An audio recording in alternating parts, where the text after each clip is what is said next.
Good evening प्यारे बच्चों। आज मैं फिर से आप सभी बच्चों को इतिहास पढ़ाने के लिए आया हूँ। इतिहास विषय में हमारा बेसिक क्लास समाप्त हो चुका है, इसलिए आज से इतिहास विषय का प्रथम अध्याय मैं पढ़ाना प्रारंभ कर रहा हूँ। सर्वप्रथम अध्याय का मैं शीर्षक आप सभी बच्चों को समझाऊंगा। शीर्षक समझाने के बाद फिर प्रथम अध्याय का सिलेबस मैं बतलाऊंगा। फिर सिलेबस के अनुसार हर एक टॉपिक को मैं पढ़ाना प्रारंभ करूंगा। तो चलिए प्यारे बच्चों, क्लास को अब हम प्रारंभ करें। प्यारे बच्चों, यह क्लास उन बच्चों के लिए है जो बच्चे बिहार बोर्ड से कक्षा 12वीं की परीक्षा 2025 में 8 से देंगे। ठीक है, यानी class special for Bihar board वाले बच्चों के लिए ही है। तो आज मैं आप सभी बच्चों को क्या क्या पढ़ाऊंगा। आज आप सभी बच्चों को मैं अध्याय का शीर्षक समझाऊंगा, सिलेबस समझाऊंगा और सिलेबस के अनुसार एक पॉइंट भारतीय इतिहास अध्ययन के स्रोत भी मैं बताऊंगा। पढ़ाने से पहले आप सभी बच्चों को एक बात मैं बताना चाहता हूं। प्यारे बच्चों, हमारा पेड कोर्स चलता है और यह पेड कोर्स उन बच्चों के लिए है जो बच्चे बिहार बोर्ड से कक्षा 12वीं की परीक्षा 2025 में 8 से देंगे। सभी विषय के लिए मात्र 1500 फी रखा गया है, लेकिन ये जो 1500 फी है प्यारे बच्चों, मात्र 15 फरवरी तक ही है। 15 फरवरी के बाद 1500 फी बढ़ करके 2000 हो जाएगा। अगर आप जुड़ना चाहते हैं तो आपसे रिक्वेस्ट है 15 फरवरी से पहले जुड़ जाएं ताकि फ़ी आपको कम लगे। 15 फरवरी के बाद कितना फ़ी हो जाएगा सभी विषय के लिए? 2000 हो जाएगा। सारा पढ़ाई ऐप पर होगा। हमारे ऐप का नाम है आर्ट सेंटर रोसड़ा। चाहे तो इसे आप गूगल प्ले स्टोर पर जाइए, सर्च करिए आर्ट सेंटर रोसड़ा और इसे आप डाउनलोड कर सकते हैं। डाउनलोड करके रजिस्टर करके पेड कोर्स में जाके कोर्स को आप परचेज कर सकते हैं। हमारे ऐप का लिंक वीडियो के डिस्क्रिप्शन बॉक्स में मिल जाएगा। लिंक को क्लिक करके इसे आप डाउनलोड भी कर सकते हैं, या आप हमें कॉल करिए। हमारा नंबर है 70 61 50 45 52। इस नंबर पे कॉल करके हमारे पेड कोर्स से आप जुड़ सकते हैं। हमारे कोर्स का विशेषता क्या है प्यारे बच्चों? तो सभी विषय चैप्टर वाइज पढ़ाया जाएगा। लाइव क्लास तथा रिकॉर्डेड वीडियो भी आपको ऐप पर रहेगा।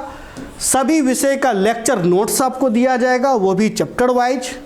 प्रश्न उत्तर कराए जाएंगे। प्रश्न उत्तर बिहार बोर्ड 2025 के अनुसार ही प्रश्न उत्तर कराए जाएंगे। लघु, दीर्घ तथा वस्तुनिष्ठ टेस्ट का सुविधा है, स्मार्ट टेस्ट का सुविधा है। स्मार्ट टेस्ट मतलब आप खुद से जितना मानो उतना टेस्ट आप क्रिएट कर सकते हैं। डाउट क्लास लिया जाएगा। सिलेबस को नवंबर से पहले समाप्त किया जाएगा। क्वेश्चन बैंक तथा मॉडल पेपर का भी रिवीजन करवाया जाएगा। संडे को स्पेशल क्लास लिया जाएगा। स्पेशल मोबाइल नंबर दिया जाएगा, यानी जो बच्चे हमारे पेड कोर्स में जुड़ते हैं उन्हें स्पेशल नंबर दिया जाएगा। इसलिए दिया जाएगा, कोई भी दिक्कत होगा झट से कॉल करिएगा, समस्या का समाधान हो जाएगा। तो चलिए अब हम क्लास को प्रारंभ करें।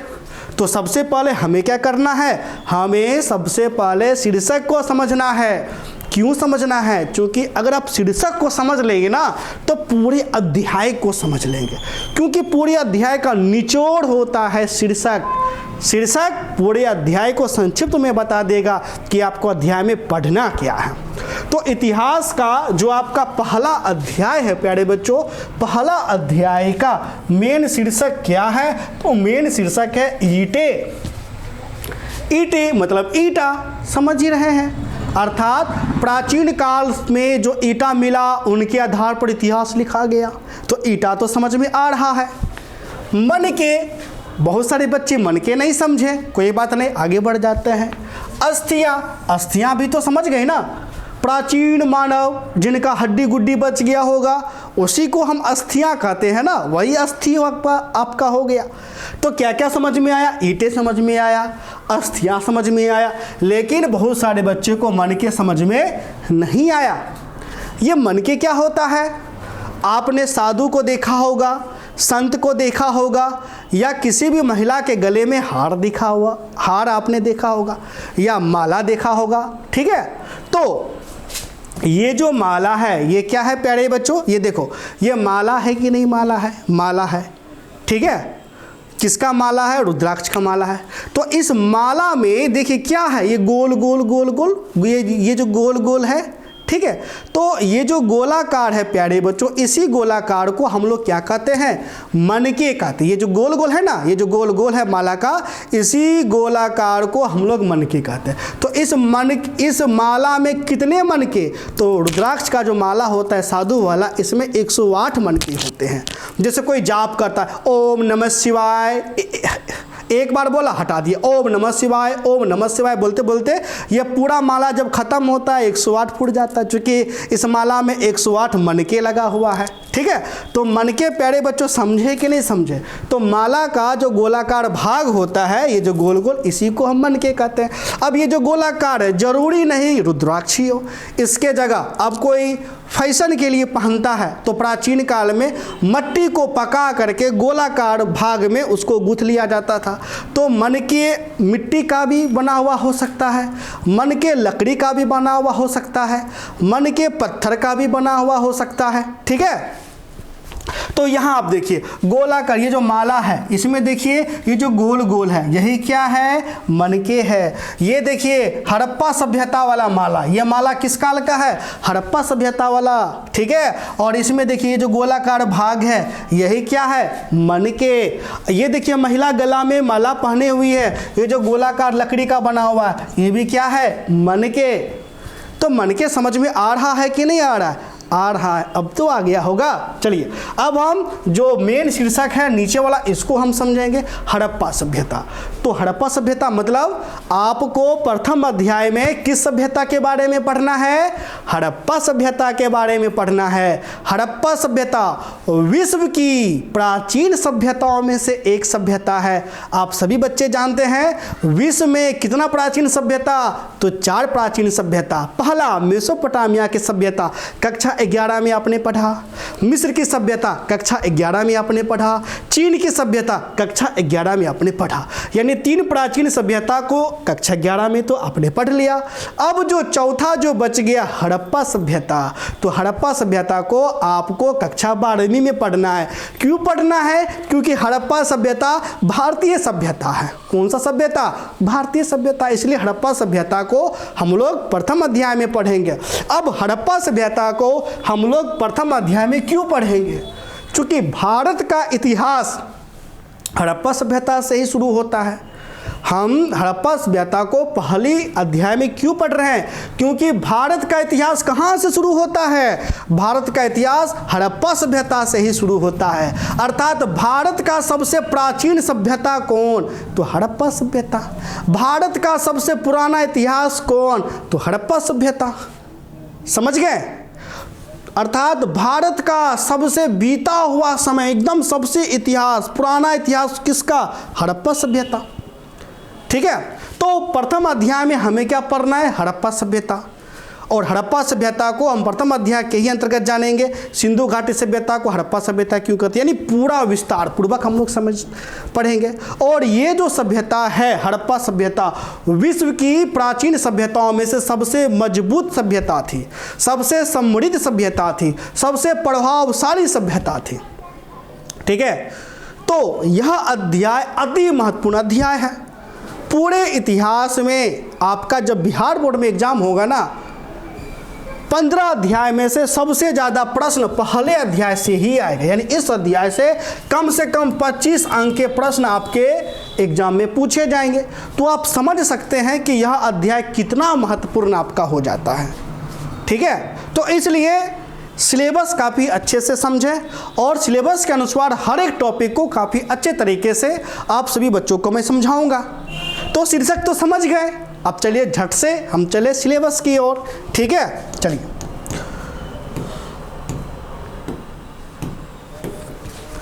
अब ये जो सिलेबस जो है प्यारे बच्चों, अब आप कहिएगा सर ये सिलेबस तो एनसीईआरटी में मैंने तो नहीं देखा।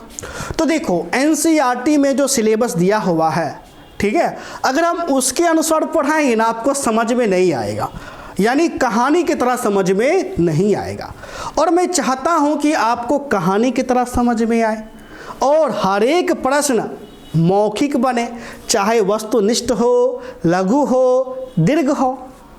इसलिए आपको मौखिक याद भी हो जाए और आपका नॉलेज भी बढ़ जाए, यानी सुन करके पूरा कहानी माइंड में सेट हो जाए। ठीक है, तो उसी के आधार पे मैंने क्या किया, क्रमबद्ध सिलेबस आपको बना दिया और यहाँ से लेकर के 1 पॉइंट से लेकर के 10 पॉइंट तक आपको बताएंगे ना, पूरा यानी जो एनसीईआरटी का सिलेबस है पूरा इसमें कवर हो जाएगा।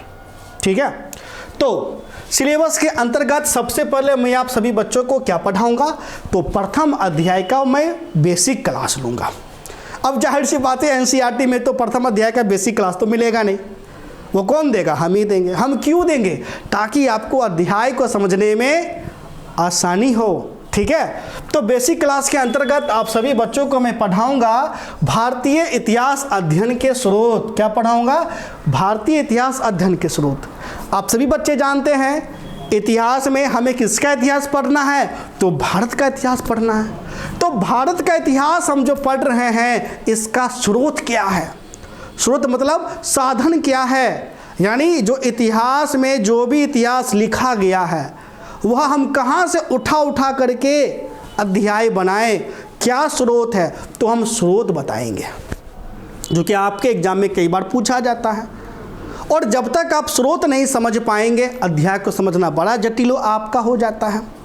तो इसलिए सर्वप्रथम भारतीय इतिहास अध्ययन के हम स्रोत बताएंगे। स्रोत को बताने के बाद फिर हम आप सभी बच्चों को समझाएंगे पूरा तत्व क्या होता है। और पता है आपके एग्जाम में पूछा भी जाता है कई बार, पूरा तत्व से आप क्या समझते हैं, उत्खनन से आप क्या समझते हैं। फिर आपको हम बताएंगे कार्बन 14 विधि क्या है, और ये भी काफ़ी ज़्यादा MBBI पॉइंट है, आपके एग्जाम में हमेशा पूछा जाता है कार्बन 14 विधि से आप क्या समझते हैं। तो काफ़ी अच्छे तरीके से इन पॉइंटों को मैं बेसिक क्लास में आपको बताऊंगा, और बेसिक क्लास कर लेते हैं तब जाकर के पूरा अध्याय जब मैं पढ़ाऊंगा प्रॉपर समझ में आएगा, 100% समझ में आएगा। ठीक है, तो दूसरा पॉइंट हमारा शुरू होगा परिचय से। किसका परिचय, तो अध्याय का परिचय। यानी परिचय में आपको मैं बताऊंगा हड़प्पा सभ्यता क्या है, कितना वर्ष पुराना सभ्यता है, हड़प्पा सभ्यता का क्या क्या नाम है, सिंधु घाटी सभ्यता को हम हड़प्पा सभ्यता क्यों कहते हैं, विश्व की प्राचीन सभ्यता के बारे में आपको मैं बताऊंगा। ठीक है, हड़प्पा सभ्यता किस नदी के तट पर विकसित हुई, क्यों नदी के ही किनारे विकसित हुई, इन सभी बातों की चर्चा हम परिचय में करेंगे। जब हम परिचय बता देंगे फिर तीसरे पॉइंट में आपको हम समझाएंगे हड़प्पा सभ्यता की खोज की कहानी, कि हड़प्पा सभ्यता का खोज कैसे हुआ। और खोज की कहानी सुनिएगा ना, आपका हर एक वस्तुनिष्ठ आपका बन जाएगा, क्योंकि ऑब्जेक्टिव में खोज की कहानी से ढेर सारा प्रश्न पूछा जाता है। खोज की कहानी बड़ा रोचक हो जाता है। ठीक है, और खोज की कहानी एकदम मैं कहानी की तरह मैं आपको समझाऊंगा, याद करने का तो कोई झंझट ही नहीं रह जाएगा। जब मैं खोज की कहानी समझा दूंगा फिर मैं तीसरे पॉइंट में आपको मैं समझाऊंगा क्षेत्रफल। क्या मैं समझाऊंगा, क्षेत्रफल। यहाँ पर मिस टाइप हो गया, छूट गया है। ठीक है, तो फिर मैं आपको क्षेत्रफल में बताऊंगा। मैं बताऊंगा हड़प्पा सभ्यता किन देशों में फैला हुआ है। ठीक है, उन देशों का नाम बताऊंगा, कहाँ से कहाँ तक फैला हुआ है, पूरा क्षेत्रफल दिखने में कैसा प्रतीत होता है, त्रिभुजाकार कि कैसा। ठीक है, चलिए क्षेत्रफल के बाद फिर मैं आपको समझाऊंगा विशेषता, कि हड़प्पा सभ्यता को हम क्यों पढ़ते हैं, हड़प्पा सभ्यता का क्या विशेषता है। क्योंकि अगर हम किसी भी सभ्यता को पढ़ते हैं तो कहीं ना कहीं उसका विशेषता रहा होगा, और उसी विशेषता को तो आपका एग्जाम पूछे, यानी बोर्ड पूछेगा, बिहार बोर्ड पूछेगा कि नहीं पूछेगा, पूछेगा। विशेषता को समझाने के बाद फिर मैं समझाऊंगा सामाजिक जीवन, कि हड़प्पावासी लोग कैसे रहते थे, अपना जीवन कैसे जीते थे, उनका निर्वाह का तरीका कैसा था, वे लोग किस प्रकार मनोरंजन किया करते थे, वे लोग कैसे वस्त्र पहनते थे, वे लोग क्या खाते थे, शाकाहारी थे कि मांसाहारी थे, ऐसे लेकर के जेड तक। फिर उसके बाद मैं धार्मिक जीवन में आपको बताऊंगा। ठीक है, धार्मिक जीवन में क्या हड़प्पावासी धर्म में विश्वास रखते थे कि नहीं रखते थे, क्या वे धार्मिक थे कि नहीं थे, अगर धार्मिक थे तो वह किनकी पूजा किया करते थे, शिव की पूजा करते थे कि विष्णु की पूजा करते थे। ठीक है, फिर मैं आपको समझाऊंगा आर्थिक जीवन, वे लोग व्यापार कैसे करते थे, वे लोग पशुपालन किस प्रकार करते थे, उनका कृषि का तकनीक कैसा था। ठीक है, फिर मैं राजनीतिक जीवन आपको बताऊंगा, हड़प्पा वासी का प्रशासनिक स्वरूप कैसा था, क्या वहाँ राजतंत्र था कि गणतंत्र था कि नगरपालिका के जैसा व्यवस्था था। ठीक है, फिर उसके बाद मैं विज्ञान और प्रौद्योगिकी के बारे में बताऊंगा कि हड़प्पा सभ्यता का विज्ञान कैसा था, तकनीक कैसा था, और अंत में आपको मैं बताऊंगा पतन, कि हड़प्पा सभ्यता का अंत कैसे हो गया। ठीक है, अब इन 11 पॉइंट में सबसे एमवीवीआई पॉइंट कौन सा हो जाता है, तो प्यारे बच्चों देखो एग्जाम की दृष्टिकोण से, ठीक है, एग्जाम के दृष्टिकोण से सबसे एमवीवीआई पॉइंट 1 नंबर पर हो जाता है पतन। और इस पॉइंट से सब्जेक्टिव में प्रश्न पूछा जाता है। सब्जेक्टिव मतलब या तो लघु में पूछेगा या तो दीर्घ में पूछेगा। क्यों पूछेगा, देखो तुम खुद सोच के बताओ अभी दुनिया में सबसे शक्तिशाली देश कौन है, आपका उत्तर क्या होगा, आप कहिएगा सर अमेरिका है।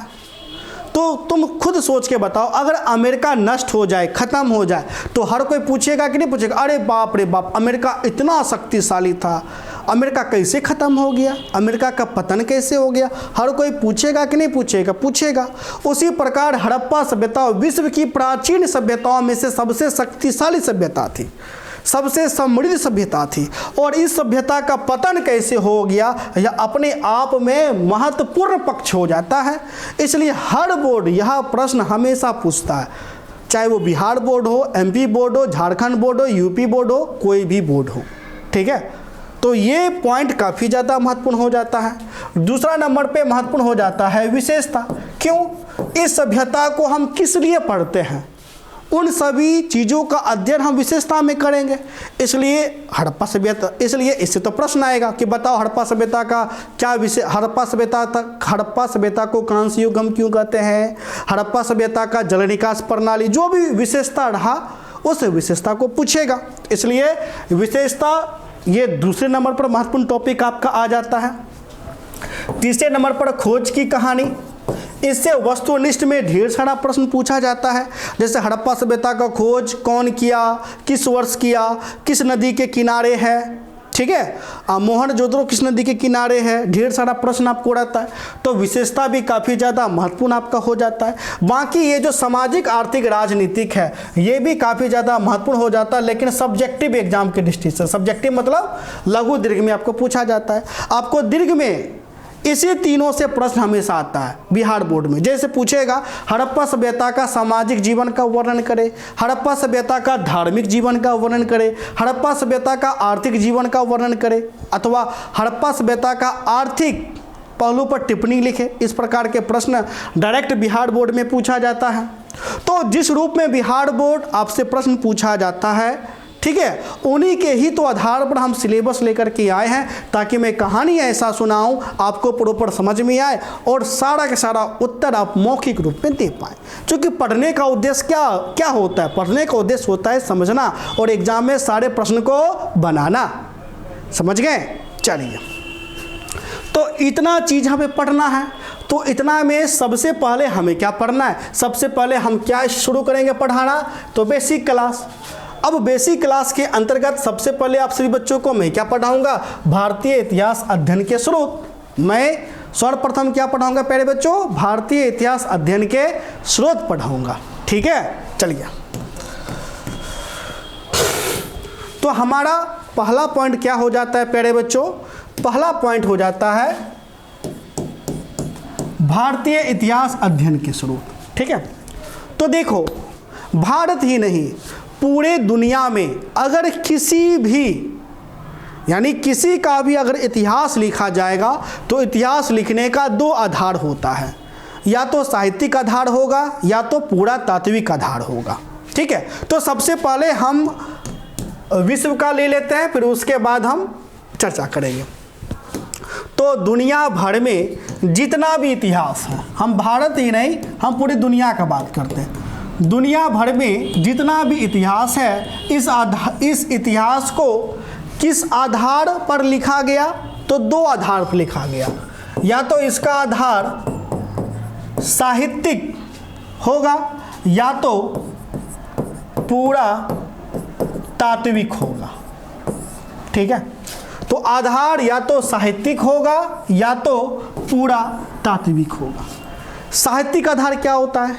तो साहित्यिक स्रोत वे स्रोत होता है जिनकी जानकारी हमें साहित्य से मिले या दस्तावेज। साहित्य मतलब कोई ग्रंथ हो गया, ठीक है। जैसे मान लो प्यारे बच्चों ये वेद है या यह रामायण है, रामायण, ठीक।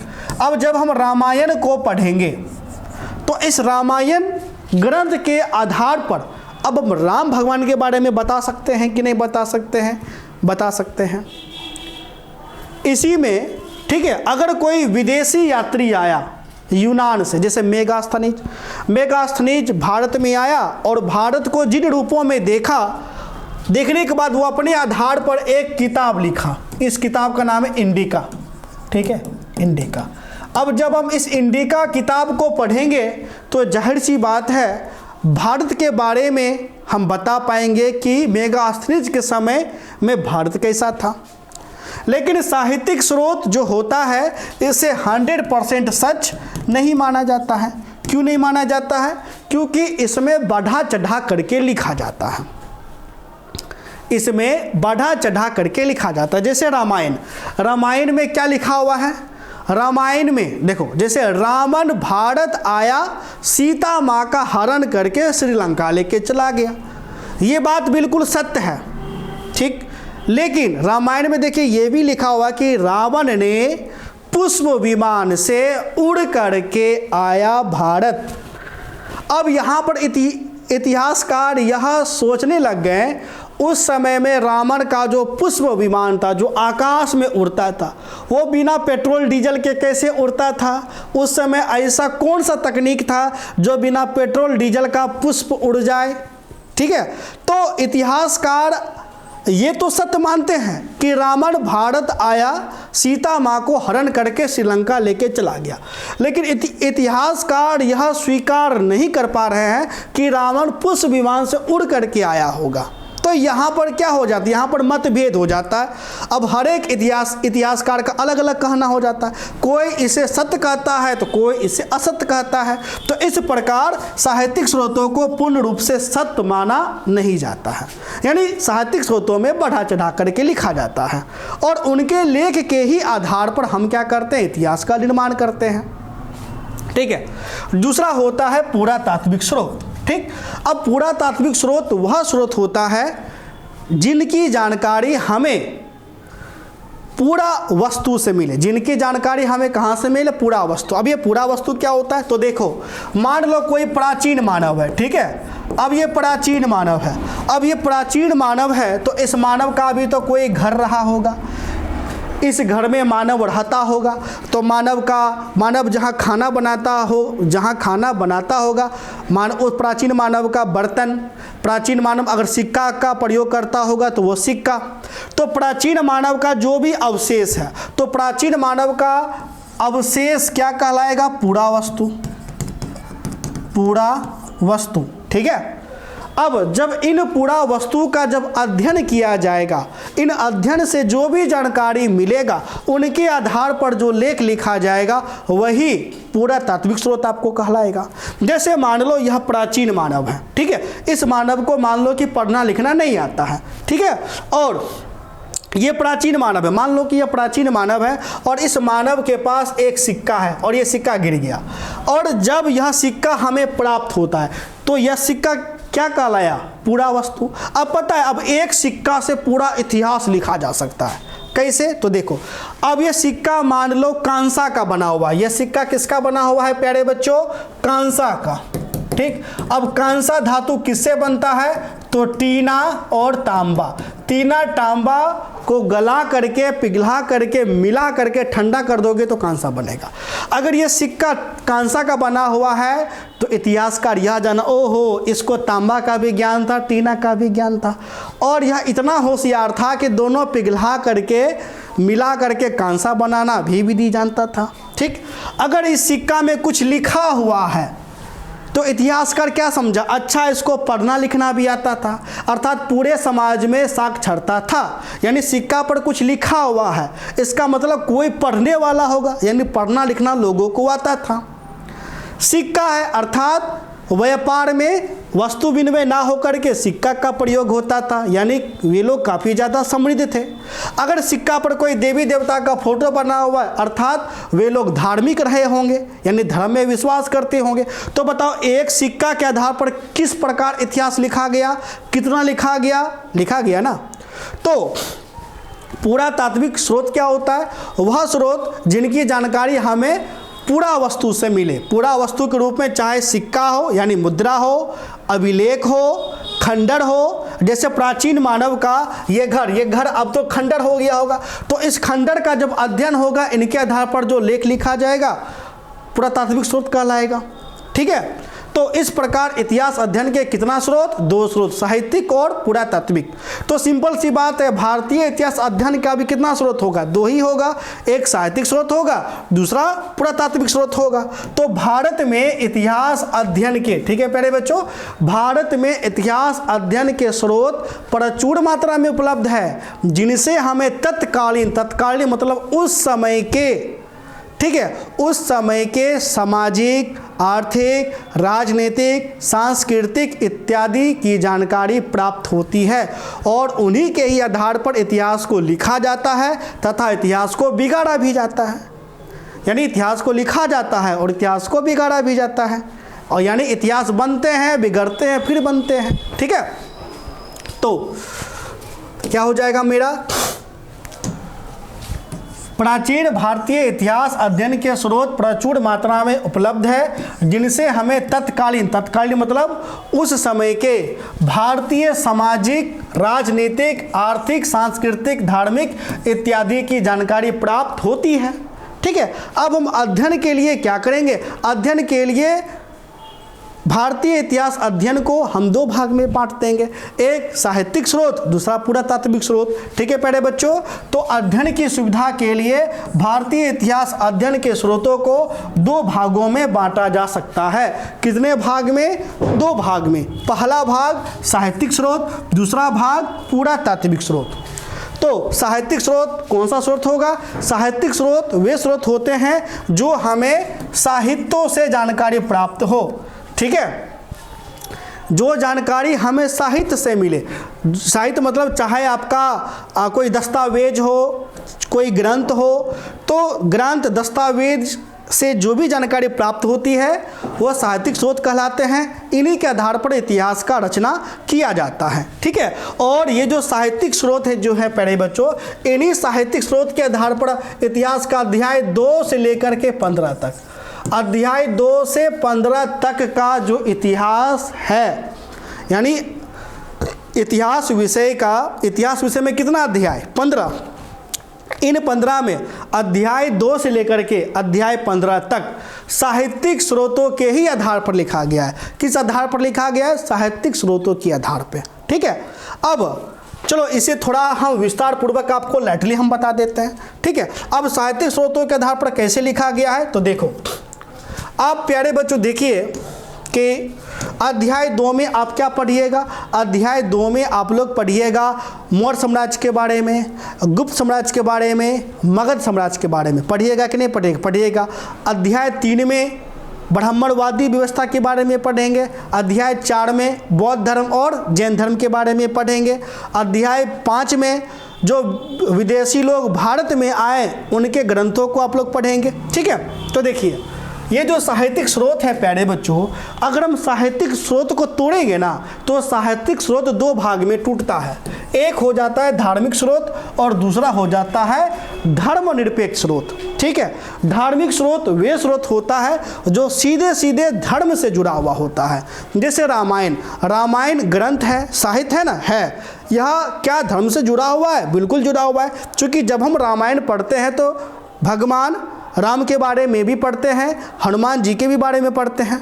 उसी प्रकार महाभारत में कृष्ण का भी वर्णन है, अर्जुन का भी वर्णन है कि नहीं। इसी प्रकार विष्णु पुराण, गरुड़ पुराण, कितना ग्रंथ है, ढेर सारा ग्रंथ है। ठीक, तो प्राचीन भारत में 3 धर्म, कितना धर्म, 3 धर्म। पहला ब्राह्मणवादी व्यवस्था, ब्राह्मणवादी व्यवस्था को ही हम सनातन धर्म कहते हैं और सनातन धर्म को ही हम हिंदू धर्म कहते हैं।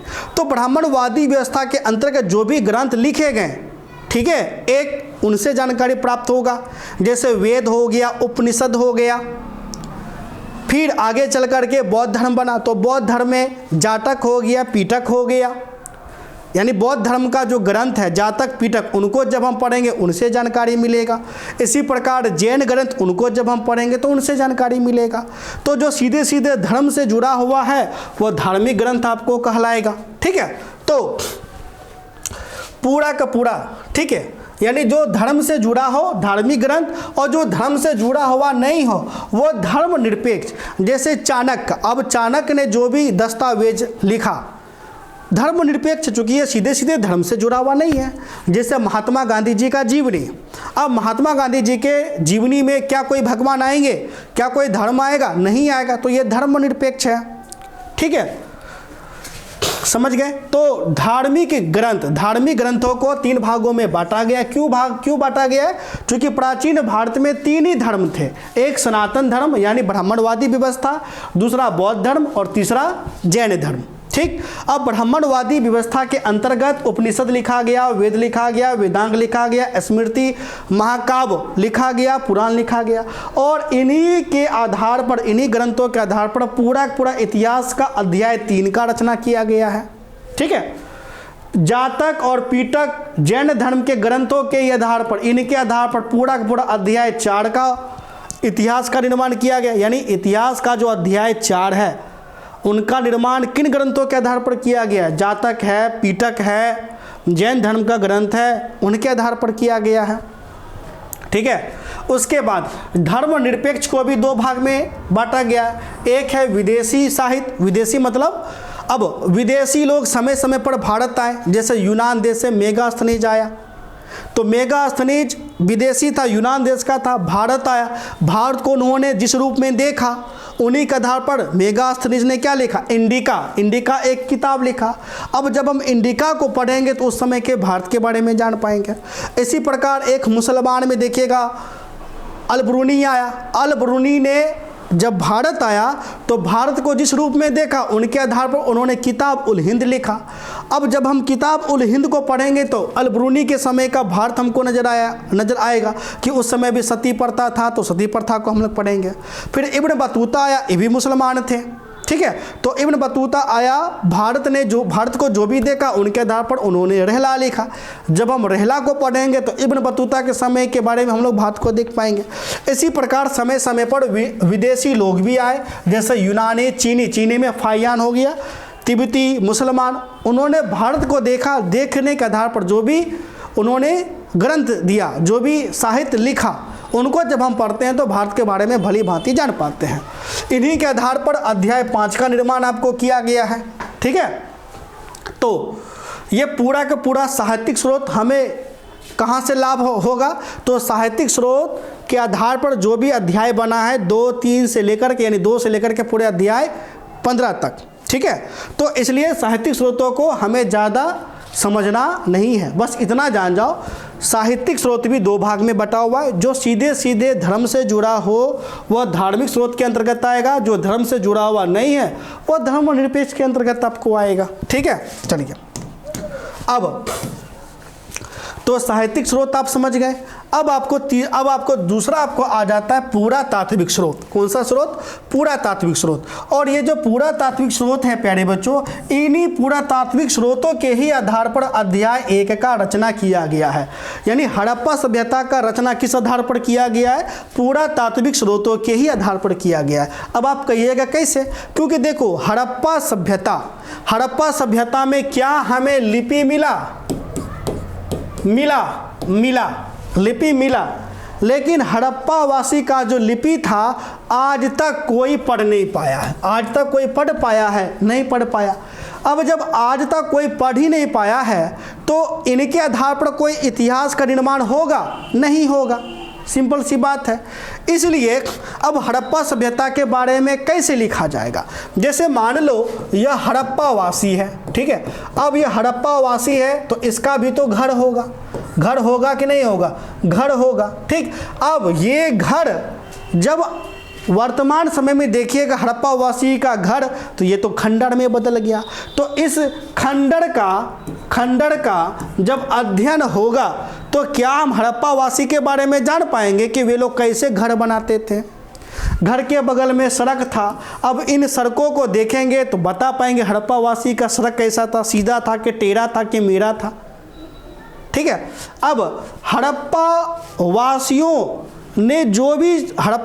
जो भी चीज़ों का प्रयोग किया करते थे, ठीक है, यानी हड़प्पा वासी अपने जीवन में जो भी इस्तेमाल किया करते थे वस्तु, अगर वह वस्तु हमें मिल जाए, यानी हड़प्पा वासी के अवशेष, जो भी अवशेष हमें मिल जाए, चाहे हड़प्पा वासी का घर हो, उनका बर्तन हो, ठीक है, उनका जब हम अध्ययन करेंगे, अध्ययन करने के बाद जो भी जानकारी हमें मिलेगा उनके ही आधार पर जो भी कुछ लिखा जाएगा वही स्रोत पूरा तात्विक स्रोत आपको कहलाएगा।